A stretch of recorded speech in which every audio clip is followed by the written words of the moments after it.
Kenyan a good Sabasaba day. Nikech Sabasaba no ose transform Kenyan. Ero kama na nya boazo ro ko mata ko dara mogitivo kinyi makawono adhi studio ma Kisumu yina wach mogik mano kawuok kwa mawendo mane studio ma Kisumu mano mawantire ko kanyo wakili James Mwamu e boda ikachiel madongodo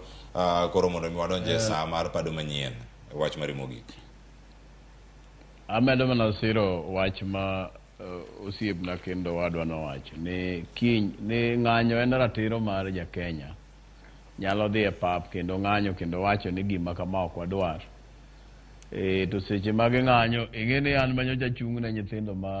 mano make balotere court mang'anyo seche mogoro ka dhi kodgi e court koro magistrate penjo ni to nyithindigi ing'eni an nyogi dino na wang'ayo gikona ne jaduong' koke miyo giwa matindo kadhi mago ing'eni onego wawe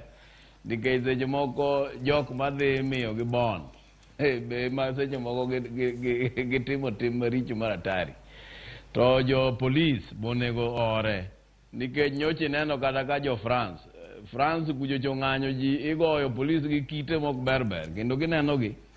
koro jothurwa ka ok gin violent ahinya police be koro ore giti gi reasonable force kata ka gimako ji gimak ji maber to be nitie ji magimako mang'eny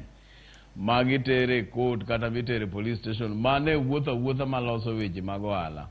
kao kamano aparo ni kiny wan wabed gi ng'anyo maber kwe kiny ni bedi lakini wan wadwaro mana ne lokruok mondo bedi mondo jo Kenya obed ni ngima odok piny gigi kitimo gi kama timo gi mondo ngima improve ero kamano nyikwara mogi Nyasacho mondo gwedhu. Ero kamano ahinya wakili kendo janono weche mag siasa James Mwamu kuom thuolo matoko kod odiochieng' ma kawuono ote donjo mathoth ahinya Daniel O Onyango ayudo ote Maria Fel Kosuda onge dok chien kendo ka wadok chien to piny dhi bendo mana ridore ote mari donjo kar kae kendo wagono erokamano Caleb Koruko Yebes Ogano erokamano ahinya kuom ote mago duto wagonu erokamano kendo puoch gi pak kuom ketera Mugi TV ano chak mochopo sani odiochieng' ma kono bedo kod twak adi ariyo emba koromo kod mano mar rupiny no wakelo ni kaka nyawadwa Sharon Ong'ao jogo duto mokelo chenro no biro ni